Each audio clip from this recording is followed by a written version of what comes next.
যে আবু লাহাবের স্ত্রী, সে আবু লাহাবকে সহযোগিতা করত, বিভিন্নভাবে পরামর্শ দিত, কুপরামর্শ দিত মুহাম্মদ সাল্লাল্লাহু আলাইহি ওয়াসাল্লামের ব্যাপারে।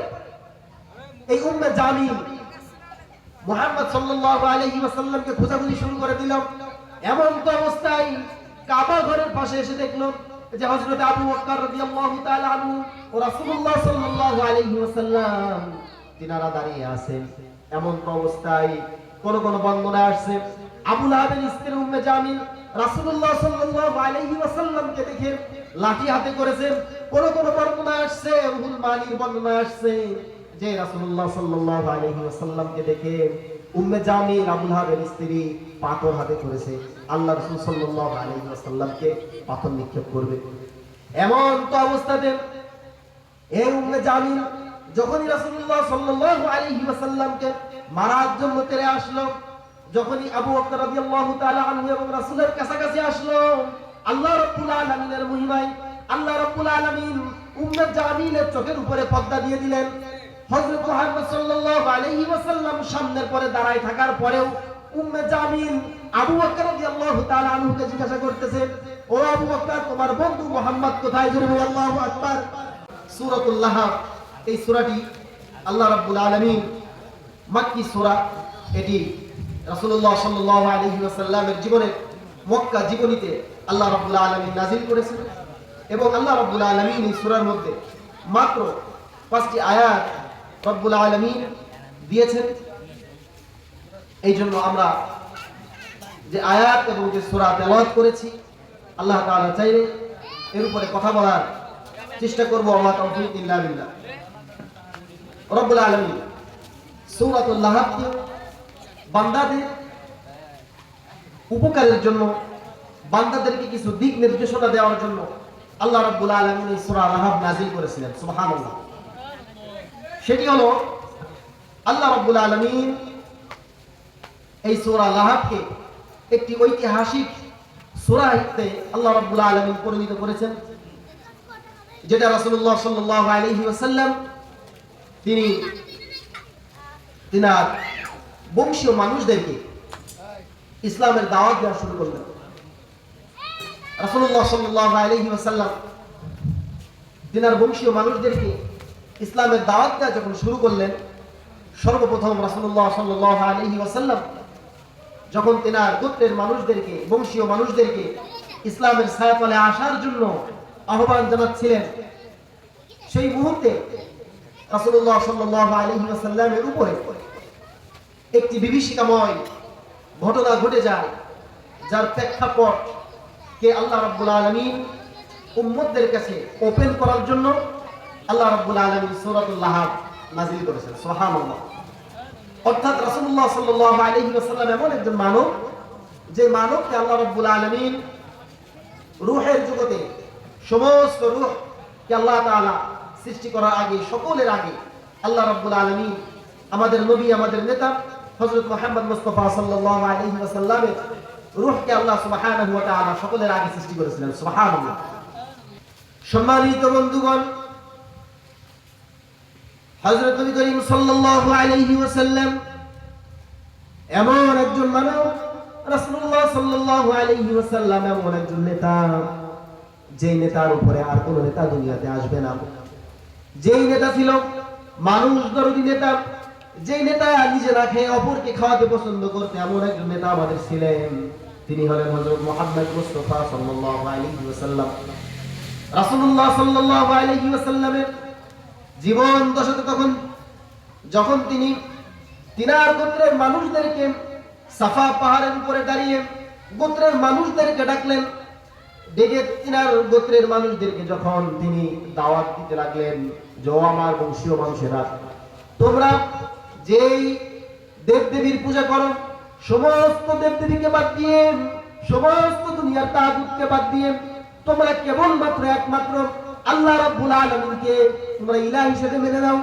এই দাওয়াত যখন হযরত মুহাম্মদ রাসূলুল্লাহ সাল্লাল্লাহু আলাইহি ওয়াসাল্লাম দিয়া শুরু করলেন, ওই সময়ে ওই দাওয়াতের মধ্যে সাফা পাহাড়ের উপরে যখন রাসূলুল্লাহ দাওয়াত দেওয়া শুরু করলেন, এই কথাগুলো যখন রাসূলুল্লাহ বললেন, এই কথা বলতে না বলতে যখনই দাওয়াতের কথা বুঝালেন, একত্ববাদের কথা যখন রাসূলুল্লাহ সাল্লাল্লাহু আলাইহি ওয়াসাল্লাম তার গোত্রের মানুষদেরকে শোনালেন।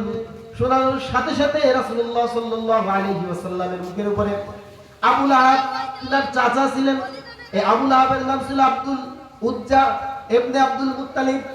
এই আবু লাহাব তিনি রাসূলুল্লাহ সাল্লাল্লাহু আলাইহি ওয়াসাল্লামের চাচা হওয়ার সত্ত্বেও তিনি রাসূলুল্লাহ সাল্লাল্লাহু আলাইহি ওয়াসাল্লামকে বলে ফেললেন যে মুহাম্মদ, তুমি কি আমাদেরকে এই জন্য ডেকেছো? তুমি কি আমাদেরকে এই জন্য এখানে ডেকেছো? যদি তুমি আমাদেরকে এই জন্য এখানে জড়ো করে থাকো তাহলে তুমি ধ্বংস হও। রাসূলুল্লাহ সাল্লাল্লাহু আলাইহি ওয়াসাল্লামকে কথা বলার পরে রাসূলুল্লাহ সাল্লাল্লাহু আলাইহি ওয়াসাল্লাম মনে কষ্ট পেলেন যে আমি আমার গোত্রের মানুষদেরকে, আমি আমার উম্মতদেরকে সঠিক দিক নির্দেশনা দেওয়ার জন্য, সঠিক পথে আনয়ন করার জন্য, তাদেরকে আমি সঠিক বার্তা পৌঁছায় দেওয়ার জন্য চেষ্টা করতেছিলাম, কিন্তু তারা আমার কথা বুঝলো না। কিন্তু আমার কথা না বুঝে তারা আমার সাথে খারাপ ব্যবহার করা শুরু করে দিল। এই জন্য তার চাচা বলে ফেললো, তাব্বাল্লাকা সাইরাল ইয়াউম, হে মুহাম্মদ তুমি ধ্বংস হও, তুমি কি আমাদেরকে এই জন্য ডেকেছো? মুহাম্মদ সাল্লাল্লাহু আলাইহি ওয়াসাল্লামকে যখন তুমি ধ্বংস হও এই কথা বলল আবু লাহাব, আল্লাহ রাব্বুল আলামিন এই কথাকে সহ্য করলেন না। কারণ যে নবীকে আমরা জানি, যে নবীকে সৃষ্টি না করলে কুল কায়নাতের কিছুই সৃষ্টি হতো না, যে নবীজি সাল্লাল্লাহু আলাইহি ওয়াসাল্লামের জন্য তামাম মাখলুকাতকে আল্লাহ রাব্বুল আলামিন সাজিয়েছেন, সেই নবীর উপরে আবু লাহাব কোন ধরনের কথা বলল? তাব্বাল্লাকা সাইরাল ইয়াউম, ও মুহাম্মদ তুমি ধ্বংস হও। আল্লাহ রাব্বুল আলামিন এই কথা সহ্য করলেন না। সহ্য না করে রব্বুল আলামিন সাথে সাথে রাসূলুল্লাহ সাল্লাল্লাহু আলাইহি ওয়াসাল্লামকে ভেবে গালি দেওয়ার কারণে আল্লাহ রাব্বুল আলামিনের অন্তরে ব্যথা লাগলো। ব্যথা লাগার সাথে সাথে রব্বানা, আল্লাহ রাব্বুল আলামিন আমাদের রব, সাথে সাথে সূরাতুল লাহাব নাযিল করে দিলেন। আল্লাহ রাব্বুল আলামিন বলে দিলেন তাব্বাত ইয়াদা আবি লাহাব ওয়া তাব্ব মা আগনা আনহু মালুহু ওয়া মা কাসাব সায়াসলা নারান যাতা লাহাব। আল্লাহ রাব্বুল আলামিন বলল, ও আবু লাহাব, মুহাম্মদ ধ্বংস হবে না, বরঞ্চ তাব্বাত তুমি ধ্বংস হও, তোমার দুই হাত ধ্বংস হয়ে যাবে। ইয়াদা আবি লাহাবি ওয়া তাব, কেমন যেন আবু লাহাবের দুই হাত ধ্বংস হয়ে যাক। আল্লাহ রাব্বুল আলামিন যখন এই আয়াত এই সূরা নাযিল করে দিলেন, মক্কার মধ্যে এই সূরার আলোচনা যখন সাহাবারা শুরু করে দিল, তখন আবু লাহাবের চেলাচামুন্ডারা আবু লাহাবের কাছে পৌঁছায় গেল, যে বলল, ও ভাই আবু লাহাব, তোমার ব্যাপারে মুহাম্মাদের আল্লাহ আয়াত নাযিল করেছেন, সূরা নাযিল করেছেন, তোমাকে বলছে যে তুমি যেন ধ্বংস হও, তোমার হাত যেন ধ্বংস হয়ে যায়। এই কথা যখন বলছে তখনই আবু লাহাবের চেহারা বিকৃত হয়ে গেছে, তার মন ভার হয়ে গেছে। সাথে সাথে তার চামুন্ডারা বলতেছে, কি ব্যাপার ভাই আবু লাহাব, আপনার মনটা খারাপ হয়ে গেল কেন? আপনি কি মুহাম্মদকে মানেন? বলতেছেন, আমি তো মুহাম্মদকে মানি না। আপনি কি মুহাম্মদের আল্লাহর আয়াতকে বিশ্বাস করেন? বলতেছেন, না সেটাও তো আমি করি না। তাহলে আপনাকে যখনই খবর দিলাম আমরা যে আল্লাহ তাআলার পক্ষ থেকে, মুহাম্মদের আল্লাহর পক্ষ থেকে আয়াত নাযিল হয়েছে আপনার ব্যাপারে, সিদ্ধান্ত জানিয়ে দেওয়া হয়েছে, তখনই আপনার চেহারাটা মলিন হয়ে গেল কেন?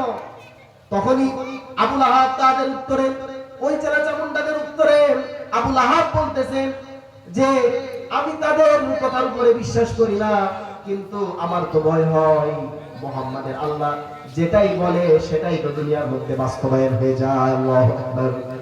আবু লাহাবের স্ত্রীর কাছে, উম্মে জামিলের কাছে ঘটনা পৌঁছে গেল যে আল্লাহ রাব্বুল আলামিন মুহাম্মাদের আল্লাহ আবু লাহাবের ব্যাপারে কোরআনুল কারীমের মধ্যে কি করেছে, সূরা নাযিল করে দিয়েছে।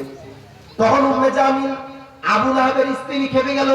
খেপে যে চাচি হওয়ার সত্ত্বেও, নবীজির চাচি হওয়ার সত্ত্বেও তিনি কি করলেন, সাথে সাথে মুহাম্মদকে খোঁজার জন্য মক্কার গলিতে গলিতে সে গলিতে ঘোরাফেরা শুরু করে দিল। সে যাকেই দেখা হয় তার কাছেই জিজ্ঞাসা করে, মুহাম্মদকে দেখছো কিনা, মুহাম্মদকে দেখছো কিনা। এভাবে খুঁজতে খুঁজতে উম্মে জামিল কাবা ঘরের পাশে চলে গেল। দূর থেকে দেখলো আবু বকর এবং মুহাম্মদ দুইজনে দাঁড়িয়ে আছে। তো উম্মে জামিল, আল্লাহ তাআলা উম্মে জামিলের কথা বলতেছে যে আবু লাহাবের স্ত্রী, সে আবু লাহাবকে সহযোগিতা করত, বিভিন্নভাবে পরামর্শ দিত, কুপরামর্শ দিত মুহাম্মদ সাল্লাল্লাহু আলাইহি ওয়াসাল্লামের ব্যাপারে। এই উম্মে জামিল মুহাম্মদ সাল্লাল্লাহু আলাইহি ওয়াসাল্লামকে খোঁজাখুঁজি শুরু করে দিল। এমন তো অবস্থায় কাবা ঘরের পাশে এসে দেখলো যে হযরত আবু বকর রাদিয়াল্লাহু তাআলা আনহু ও রাসূলুল্লাহ সাল্লাল্লাহু আলাইহি ওয়াসাল্লাম তিনারা দাঁড়িয়ে আছেন। এমন তো অবস্থায় কোন কোন বর্ণনায় আসছে আবু লাহাবের স্ত্রী উম্মে জামিল রাসূলুল্লাহ সাল্লাল্লাহু আলাইহি ওয়াসাল্লামকে দেখে লাঠি হাতে করেছেন। কোন কোন বর্ণনায় আসছে, রুহুল মানির বর্ণনায় আসছে যে রাসূলুল্লাহ সাল্লাল্লাহু আলাইহি ওয়াসাল্লামকে দেখে উম্মে জামিল আবু লাহাবের স্ত্রী পাথর হাতে করেছে, আল্লাহ রাসূল সাল্লাল্লাহু আলাইহি ওয়াসাল্লামকে পাথর নিক্ষেপ করবে। এমন তো অবস্থাতে এই উম্মে জামিল যখনই রাসূলুল্লাহ সাল্লাল্লাহু আলাইহি ওয়াসাল্লামকে মারার জন্য তেরে আসলো, যখনই আবু বকর রাদিয়াল্লাহু তাআলা আনহু এবং রাসূলের কাছাকাছি আসলো, আল্লাহ রাব্বুল আলামিনের মহিমায় আল্লাহ রাব্বুল আলামিন উম্মে জামিলের চোখের উপরে পর্দা দিয়ে দিলেন। হযরত মুহাম্মদ সাল্লাল্লাহু আলাইহি ওয়াসাল্লাম সামনের পরে দাঁড়ায় থাকার পরেও উম্মে জামিল আবু বকর রাদিয়াল্লাহু তাআলা আনহুকে জিজ্ঞাসা করতেছে, ও আবু বকর, তোমার বন্ধু মুহাম্মদ কোথায়? জোরে বলো আল্লাহু আকবার। আল্লাহ রাব্বুল আলামিন কি না পারেন, আল্লাহ রাব্বুল আলামিন সমস্ত ধরনের কারিশমা দেখাই দিলেন।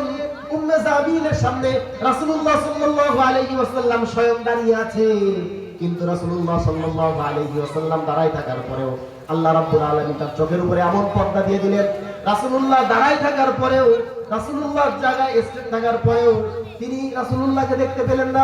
আবু বকর রাদিয়াল্লাহু তাআলা আনহুকে জিজ্ঞাসা করার পরে আবু বকর বলতেছে, মুহাম্মদ কোথায়? আমি বলবো কোথা থেকে?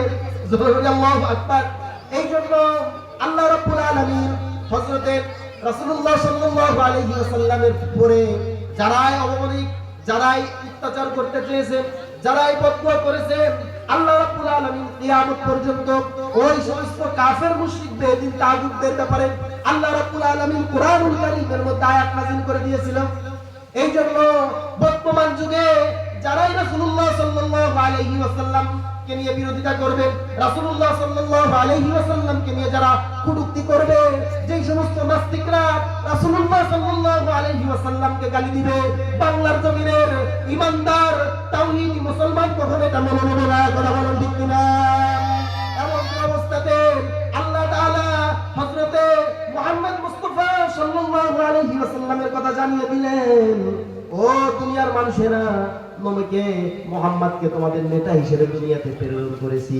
এখন যদি তোমরা নবীকে অনুসরণ করো তাহলে তোমরা মুক্তি পেয়ে যাবা, আর যদি মুহাম্মদকে অনুসরণ না করো তাহলে তোমরা ক্ষতিগ্রস্ত হয়ে যাবা। এখন সিদ্ধান্ত নিতে হবে তোমাদের। এই যে আমরা আবু লাহাবের কথা বললাম, এলা আবু লাহাব এমন অবস্থা করেছে, শুরুর দিকে আমরা যে আলোচনা করেছি, সে রাসূলুল্লাহ সাল্লাল্লাহু আলাইহি ওয়াসাল্লামের মুখের উপরে বলেছিল, তাব্বাল্লাকা সাইরাল ইয়াউম, ও মুহাম্মদ তুমি কি হও, ধ্বংস হয়ে যাও যদি তুমি আমাদেরকে এই জন্য দেখে থাকো। নাউযুবিল্লাহ, নাউযুবিল্লাহ। এমনকি রুহুল মানিতে, তাফসীর রুহুল মানির মধ্যে আসছে, তার চাচা হওয়া সত্ত্বেও এই আবু তালেব, এই আবু লাহাব কি করেছে? রাসূলুল্লাহ সাল্লাল্লাহু আলাইহি ওয়াসাল্লামকে পাথর নিক্ষেপ করেছে। এমন ভাবে পাথর নিক্ষেপ করে সে রাসূলুল্লাহ সাল্লাল্লাহু আলাইহি ওয়াসাল্লামকে আঘাত করেছিল, যে আঘাতের রক্ত মুবারক রাসূলুল্লাহ সাল্লাল্লাহু আলাইহি ওয়াসাল্লামের শরীর থেকে বেয়ে বেয়ে রাসূলুল্লাহ সাল্লাল্লাহু আলাইহি ওয়াসাল্লামের পায়ের মধ্যে আটকে গিয়েছিল। হাদিসের মধ্যে আসছে, নবীজি সাল্লাল্লাহু আলাইহি ওয়াসাল্লামের রক্ত মুবারক যদি জমিনের এক ফুটা জমিনের উপরে পড়তো তাহলে আল্লাহ রাব্বুল আলামিন এই জমিনের উপরে ঘাস, তরুলতা সব কিছু উৎপন্ন হওয়া আল্লাহ তাআলা হারাম করে দিলেন। আল্লাহু আকবার। এই জন্য রাসূলুল্লাহ সাল্লাল্লাহু আলাইহি ওয়াসাল্লামের মর্যাদা মুসলমান ভুলে গেলে চলবে না। বাংলার জমিনে বর্তমান সময়ে কিছু মানুষদেরকে দেখা যায়, এই বর্তমান সময়ে কিছু সরকারি মানুষদেরকে দেখা যায়, এই যে রাখাল রাহাব নামে এক কুলাঙ্গার নাস্তিক, এ রাসূলুল্লাহ সাল্লাল্লাহু আলাইহি ওয়াসাল্লামের ব্যাপারে কটূক্তি করেছে, আর এই বাংলার জমিনে থেকে তারা বিভিন্ন ভাবে রাসূলুল্লাহ সাল্লাল্লাহু আলাইহি ওয়াসাল্লামকে গালাগালি করে। কাজেই সম্মানিত বন্ধুগণ, রাসূল সাল্লাল্লাহু আলাইহি ওয়াসাল্লামকে ভুলে গেলে চলবে না। যেই নবীজি সাল্লাল্লাহু আলাইহি ওয়াসাল্লাম সারা জীবন উম্মতের জন্য কেঁদেছেন, সারা জীবন উম্মতের জন্য কাজ করেছেন, এই নবীকে যদি কেউ গালি দেয় তাহলে তো অন্তর ভালো লাগে না, অন্তরের মধ্যে ভালো লাগে না। জ্বালা পোড়া শুরু হয়ে যায়। এই জন্য সমস্ত ইমামদের মত হইতেছে যারাই রাসূলুল্লাহ সাল্লাল্লাহু আলাইহি ওয়াসাল্লামের বিরোধিতা করবে, রাসূলুল্লাহকে কটূক্তি করে কথা বলবেন, রাসূলুল্লাহকে গালি দিবেন, এই সমস্ত মানুষ দুনিয়ার মধ্যে আর বেঁচে থাকার তাদের কোনো এখতিয়ার নাই। তাদেরকে তোমরা ওরা মুসলমান যেখানেই পাবা সেখানেই তাদেরকে কতল করে ফেলবে। আল্লাহু আকবার।